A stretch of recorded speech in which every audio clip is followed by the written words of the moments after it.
First attempt ko magtanim ng garlic, ng bawang. Ito yung variety niya, California Soft Neck. Nabili ko lang ito sa store. At sineparate ko na yung each clove.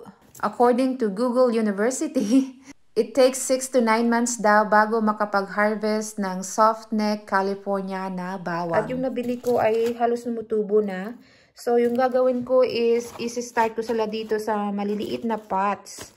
Tapos meron din ako dito yung galing sa ginagamit na bawang pangluto na tumubo na. Sinubukan ko din siya dito at tumutubo na rin.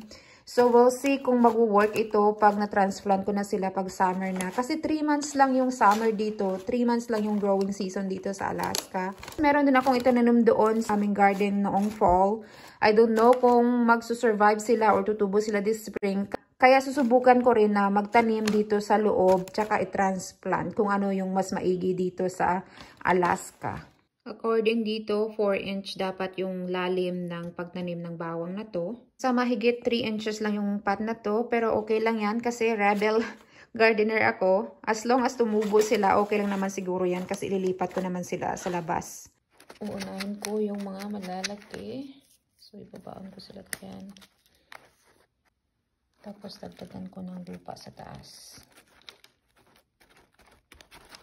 Pag nagtanim kayo, yung pointy na side ng garlic clove, yung dapat yung nasa taas.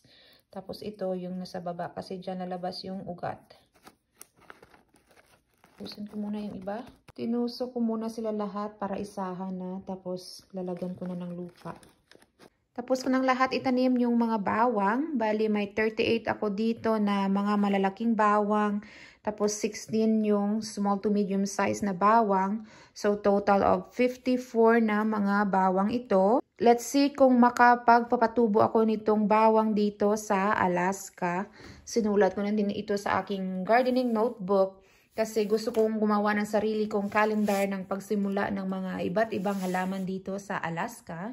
Tapos yung mga maliliit ay gamitin ko na lang pangluto dito sa bahay. Yan lang. Bye-bye!